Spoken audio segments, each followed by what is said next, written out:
want to tell me I'm wrong. You want to tell me that it's all my fault. That I'm supposed to be here for you and helping you. You want to tell me that everything I'm doing wrong is all my fault. Anything that is happening that it goes wrong for you, for the family, is all my fault. You want to say because of us, you have more problems. Well, I'm sorry. That is damn wrong. You want to sit there and tell us that we're in the wrong, that we're the ones at fault for every single little thing, whereas there's a lot of things that are your fault. It's our fault that there's no money in the bank. It's our fault that we keep spending not even $10 to go get stuff we need. Laundry detergent, even clothing sometimes. We have not gotten new clothing in over a year. They need new socks. They need new clothes. They even need new underwear. And you want to sit there and say, oh, it's all our fault. We're going to wait till this, that, and the other. Well, you already said that money that you're promising will be there to get new clothing when they were supposed to already have it 4 months ago. It's not going to be here for another 5 months. Their clothes are falling apart in certain areas. They have holes in their shirts. They have less and less socks every day. Their underwear is getting tattered and torn, and you want to sit there and say, oh, we have to wait for this, that, and the other? It is not our fault that you are struggling. It is not our fault that you are having problems. You want to sit there and blame us for everything. Tell us we have to help more because of you. Because you're our parents. Because we're supposed to respect our elders. Well, I'm sorry. You've never even shown respect for us. Why should we respect you? What makes you so high and mighty thinking that you're so better than us that we have to do everything you say? And you never even listen to one word we say. You never supported us. You never sit there and said, oh, I'm sorry this happened to you, and actually help us. No, you just sit there and say you're sorry. You never even sit there and try to help. Or if you do the bare minimum. Whenever we sit there and need to be helped, it's like, okay, to a certain age, and after that age, we're not allowed to even be touched. We're not allowed to sit there and actually sit with you. We're not allowed to sit there and do things with you anymore because we're older. We're supposed to be doing these things on our own. We're older. We need to grow up. Well, I'm sorry. Even with growing up, you're supposed to be there for your fucking kids. You do not sit there and shove them to the side and say, we're done. You do not sit there and tell them that we are not supposed to be doing these things. You sit there and don't even listen to us. You just punish and discipline us, as you put it, without even listening to why we did it. You sit there and say, oh, you're cheating on your test. You're the one at fault. You know better than this. You're smarter than this. You know more than this. And where we're sitting there and cheat and didn't come to you, when you say you always can come to me. I'll help you with it. You're just the one that's being selfish about it and being idiotic. And yet every time we go to ask for help, you're working on your own schoolwork or doing your own things and get frustrated yourself. So therefore, we don't go to ask and talk to you because we know you're going to get frustrated at us if we can't get it on the first try. If we don't get it within 2 to 3 tries, we're automatically the one at fault. You're supposed to do it on our own, or we keep getting yelled at and punished every time we can't even get it right. I'm sorry, there's certain things we struggle with. There is certain subjects every kid is down with that they can't get even higher on it because they struggle with it that much. Teachers don't help that much in school anymore with helping others one-on-one. No, you're supposed to go find a tutor, and even then, that tutor could sit there and not do anything for you. They could just sit there and take your money without even teaching you anything. Or they sit there and are teaching you, but they have their own studies as well, so they can't do as much one-on-one. You keep saying, it's all our fault, and yet you can't even pay the bills on your own? You want to sit there and have your wife helping work, or even take money from your kids who are helping you support, and then you only pay them back half of what they're supposed to be getting. Half of what they've sacrificed for you. They could have said no, but they said yes, because they know if they said no, you would completely keep criticizing them for the rest of their lives about it. Saying, oh, if you had helped us with this, we could still have this. We still could have done this or that, or we could have sit there and still had gas in the car. We could have had it where I could have gotten a better job and stuff like that. You sit there and say, oh, this better job will give all of this They'll help us survive. It will help us provide and have better. Well, I'm sorry, I have not seen one better yet. You are struggling. You are sitting there and telling us it's all our fault. That it's the youth's fault. Youth today is all at the fault. That everyone, no matter what their choice is, that you don't support them because they're not doing it the way you remember of doing it. They're not doing it your way. That they're going to sit there and automatically fail because they didn't do your plan. Well, I'm sorry. I just was sitting there and finding someone you love before you want them to. Finding someone you love that you don't like. Finding them before you can help them find it, or find it for them and then force them to be with that person. I'm sorry, that is unacceptable.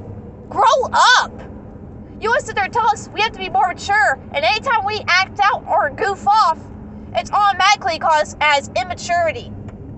Anytime we go against you, it's rebellion. Anytime we say something that doesn't agree with you, we are the ones at fault, and we are automatically the bad children. The bad child that goes around every single day. No matter if you're the oldest or the youngest. Most of the time, it's for the older sibling that gets told this. That they are the ones at fault, that everything is wrong with them, and yet you let the younger siblings run around and be crazy and wild and spoiled. And anytime we sit there and do something, it's our fault for their attitude. It's our fault they're going against you. It's our fault they're fussing and whining when they don't get what they want, and yet you let them have everything. You sit there and spoil them to death, and then blame us for any action they do.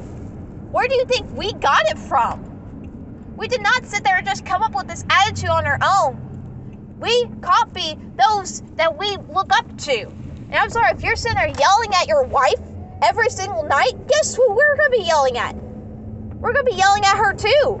We're going to be yelling at each other. We're going to be trying to be over each other because you want to act king on your throne.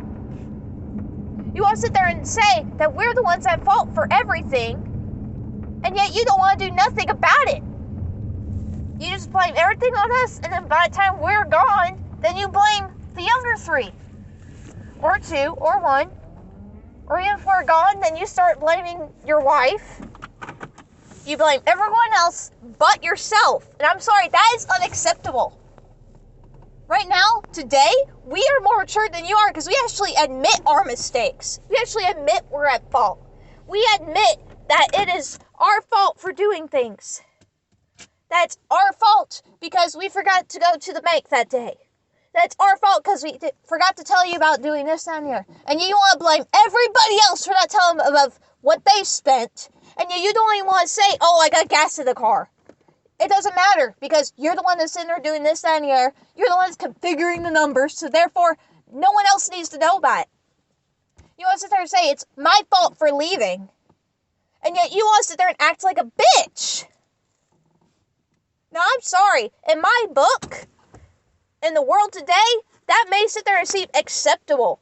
But I'm sorry, by God's will, that is not acceptable. Even God didn't sit there and blame us for everything. He blamed himself. He blamed himself for his children acting out. He did not sit there and blame us. He did not sit there and say, oh, it's our fault for being all sin and everything else. No, he blamed himself for even creating us in a way. He blamed the one that was actually at fault, which was Satan. He didn't sit there and say, oh, they're acting wrong, it's all on them. No, even Jesus says, forgive them of what they've done. You love the person, not the sin, guys. You don't sit there and say, oh, because they're being bad, therefore they are bad. No, they're probably being bad because someone else is being worse to them. They're probably acting out and afraid and scared because someone else has hurt them. Someone else has treated them wrong. You want to sit there and blame your kids for having anxiety, for having depression, for having suicidal thoughts, saying, oh, it's all on you. Your life is so horrible. And yet, you want to wonder why. You never ask why they're this way. You never ask them how they're feeling. You never ask them, why are you acting this way? And even when your kid decides to open up, if you do ask, you want to blame them for everything else and say, oh, this is all your fault. No, your kids are acting this way because of how you treated them, because how others treat them. You don't want to be there for them. You want to sit there and change their life to however you see your little box of them being. And therefore, if they go outside that little box, they are in the wrong. They're the bad child. They're the ones that are disgraced and outcasted. The ones that are told, you tell your others, you sit there and tell their younger siblings that they're in the wrong, that you don't need to listen to them, that they're never going to come back, that they're going to do this, that, and the other, and basically make it where they can never come back without being criticized. I'm sorry, but that is totally wrong. And if anyone believes that this is supposed to be the way that God made us to be, the way that life is supposed to be, I sure hope God forgives you and you change your mind. I so hope that this helps you, because this is wrong. Kids are hurting and are dying today because of how others have treated them, how their parents have treated them, and it seems their parents don't even care, and then they blame their kids. Even after they're dead, most of the time the parents blame the kids and say, I don't know what happened. He was fine yesterday. He was this, that, or yeah, he seemed a little gloomy, but he's this, that, and the other. He seemed a little gloomy, but he seemed fine. You didn't even go and talk to him. When you saw the cuts on his arm, you blamed him. You sit there and go, how could you do this to us? How could you be so selfish? And yet you didn't even sit there and ask him why he was doing this. You didn't ask him what was going on. You didn't hold him. You didn't sit there and tell him that it was okay. That everything would be alright. That you'd be there for him. You never support. Everybody thinks, oh, support is just sitting there and letting them do things and being right there next to them. Support is sitting there and helping them. Well, your way of helping is changing it to however you see it. You don't look through your kids' eyes. You look through your own eyes. And that is wrong. If they ask an opinion, they give a few suggestions, but don't make them feel like they have to do that, otherwise they're in the wrong. You sit there and go, oh, let's say they're an artist. You sit there and go, oh, I like this picture that you draw. What if you added this, this, and this? And they go, well, I like how it is. I don't really want to add it. You go like, okay, then do it your own way. You just saying that can crush your child. Why are you so cruel and selfish? Your kid's a musician and loves playing and played a beautiful piece. And you sit there and has practiced for 4 weeks on it. And then you sit there and say, it could sound better if you did more practice. He practiced for so long. He practiced to the point his fingers were cut and bleeding at nights. Because he stood up that long practicing. He stayed up that long trying to get better. He made it sound a beautiful piece that even a person that has practiced for over 2 years probably would still struggle with. And you want to sit there and tell him that it's not good enough. You want to sit there and tell him that he is not good enough. Whenever you sit there and criticize your child and downsize it, you are not just criticizing what they're doing. You are criticizing them, telling them they are not good enough. Whenever you say, do it your own way, or you want to be independent, you get to do it all on your own. No, you need to teach them. Don't just sit there and say, oh, because you're being rebellious, that you're in the wrong. No, actually try. If people would actually listen to their kids and try, the world would be a better place. People would not be dying every single day by their own hand because of your selfishness, because of your cruelty. And every time a negative thought happens, usually it adds up in their mind and it makes it everything worse. It doesn't matter. There's sometimes even points where this first time I'm going to do my personal. But I've gotten to the point where I've had so much negativity that anytime a positive is given to me, I question if it's true. And basically, for negativity, most of the time I can't even believe that it's positive. I can't even accept it. My mind won't let me. It lingers on the negative and barely even goes to positive anymore. Because of how much I've been damaged. Because of how much others have been damaged. That basically their mind is stuck on negative. They can't get it back to positive on their own. And you want to sit there and blame them for things and say, oh, you could just do this. You're choosing to be this way. Most of the time they're not. It's just because of how much they have been hurt and crushed throughout their life. Broken. that they've built up walls and they don't even know how to take them down. They can't get over them. They can't get around them. They're stuck inside this cage. And you want to tell them that it is okay. That it's all on them. That no matter what goes on, no matter what happens, it's all their fault. And I'm sorry, that's wrong. If anyone else listens to this and agrees with it, I surely hope that you're okay. Please help the others who are broken. Please help them to get back to being normal. Please help them to see the sun again.